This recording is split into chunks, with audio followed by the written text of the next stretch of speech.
Now we're getting into perhaps what is one of the most common uses for Photoshop, and that is adjusting or correcting your photos. And Photoshop has a whole bunch of tools available to adjust your photos in very specific ways or in very general ways. And if you're brand new to Photoshop and you just want to apply some simple corrections, I encourage you to perhaps try out some of the auto features that are available to you. Now, all the adjustment features are available under the image menu here, and right away you see we've got 3 auto features right here: the auto tone, auto contrast, and auto color. Now, I can't cite any specific scenario where any one of these are going to be perfect. It's always going to depend on the image itself. So you'd probably just want to go here and try each one and see what kind of result you get. If I select auto tone, you can see the changes it's made there. It's enhanced some of the color and messed with a little bit of the contrast there. Let's go ahead and undo that. Let's go ahead and try the auto contrast. It's modified the highlights and shadow areas, but didn't adjust the color all that much. So that could be an interesting change. You can do the auto color, and you can see it's dramatically changed the color of my image, giving me a very interesting effect. So depending on your image, like I said, you can try these auto features. If it gives you the result you're looking for, by all means, go with it. Otherwise, you can go into the more involved adjustment features, which are also located under the image menu in the adjustments category. And you've got a whole host of features here, as I mentioned, for adjusting your images in very specific ways. You've got this top category, adjust your color and overall lightness and darkness values. You've got very specific color adjustment tools here, and other generalized adjustment tools and effects tools down here. Now, I'm not going to be able to touch on every single one of these. You can certainly go in and experiment with them. And I just wanted to talk about a few of the more common tools that a lot of people use to adjust photos. One of them being levels right here. I'm going to go ahead and select levels, and it will bring up this dialog box. And what we're looking at here in this window is what's called a histogram, and it's basically a range of all the tones inside this image, going from 0, as you see right here, to 255, representing the 256 levels of gray, with 0 included in there. So you can see that this peak, where it's going from it stops right about here on the shadow side, and it stops right about inside here on the highlight side. And this is a good thing. You don't necessarily want this to be going beyond the edge here, which means that your colors are going to be going outside the range there. So we're looking good here, but you notice that we've got some flat area here and some flat area here, meaning that we need to close in the lightness and darkness values of this. And it's simply a matter of just taking these sliders here and then just moving them in to where that range begins, or where the histogram starts, here on the shadow side. And we'll take this highlight slider and push that in to where it starts right about in here. And notice the dramatic change that has happened to our image. If I toggle the preview on and off, that's what we started with. And just by simply moving those sliders, we've got a really, really nice adjustment here. And I could almost be done at this point. I could go ahead and click OK, and I've made my adjustment. Everything looks great. Done and over.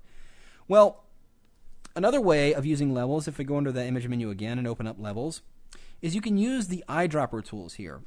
And these allow you to set specific highlight and shadow points inside your image. So if I grab this shadow tool, it's represented by the dark eyedropper tool there, and what I want to do is look for the absolute darkest area of my image, or what point I want to be the darkest area of my image. So I can see that it's very dark here at the horizon of the water here, so I'm going to go ahead and click with that eyedropper tool right here, and you can see how dramatically darker it's made my image. But notice how it broke up the histogram here, making the values a little bit sporadic. Let's do the white eyedropper as well. I'm going to go ahead and click what I think should be pure white in my image. And I'm going to go ahead and click on this little white crest of the wave here, and let's just see what we get. See, that's way too dramatic there. So in this scenario, the eyedroppers aren't necessarily going to be my best bet. It depends on the image, of course, on how this is going to work. And I'm going to go ahead and reset these settings. I'm going to hold down my Option key and then click on the Reset button. So it seems that I've got a good range of tones here. I just need to close them in just like I did a moment ago, and that will be the best bet for correcting this image using levels. So I can just do all that, click OK, and I am done. So that's using levels. Now another common adjustment tool, of course, is using curves. Curves is considerably more complex than using the levels, but it does give you a much more accurate correction. It basically represents a range of tones, each end of this curve being the lightness and darkness areas. So if I move this slider in, you can see that the adjustment is made. One quick way of making an adjustment is just grabbing and clicking in the middle of the slider, or of the curve here, and just bringing this down. You can see it increases or makes the image a little bit darker. By moving the curve upward, it makes it considerably brighter.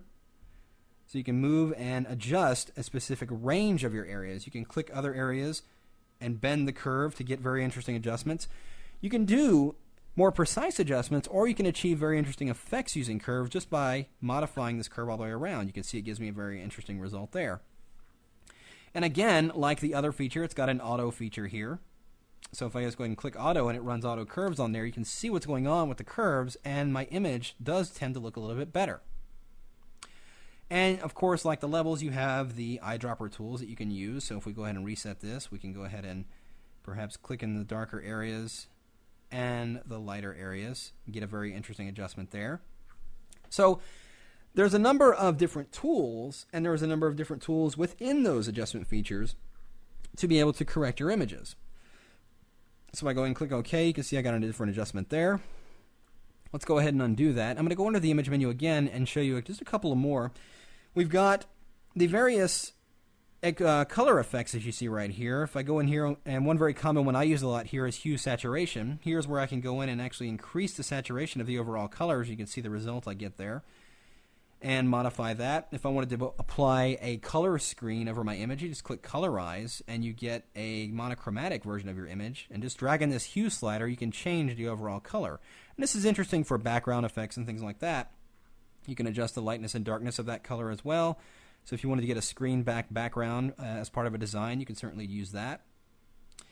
Also inside here we have a number of different effects features. As I mentioned, we can do a gradient map, which basically is like using the screening, but you can use gradients in the sense that you can apply various color effects as well. So it's not just adjusting, but it's also applying various effects to get very different results. You can there's a new black and white feature, which allows you to have a little bit more control when you want to make your images more grayscale. And you can use the color slider, so depending on what types of colors are dominant in the image, there was a lot of blue in there, so if we adjust that, you can certainly do that. This will give you a greater degree of control than simply converting your image to grayscale, which is going to look a little bit more flat. By being able to adjust all the various colors, you can get a much more, or a much better black and white version of your image. So as I mentioned, there's a lot of these various adjustment tools in here. One other one, which is fairly new in recent versions, is the exposure. So we can increase the exposure of this image a little bit. We can offset that just to give it a little bit more interest there. And again, it has the eyedropper tools as any other features, but you can see it makes a very specific correction. And again, it's always going to depend on your image as to what type of adjustment you're going to need to apply. So as I mentioned, the most common ones, of course, are levels and curves. Hue saturation is a very popular one. And as you saw, in every one of these, there are those auto buttons. So before you go and messing with any of the settings in here, click that auto button, and it just might give you the correction you're looking for. Otherwise, go in there, just modify those sliders, and see what kind of correction you get, and hopefully it'll work out for you. Now, that's a brief introduction of the adjustment tools. In the next lesson, I want to get a little bit more in depth with adjustments and talk about something new in CS4, something we have called the adjustment panel, and using adjustment layers.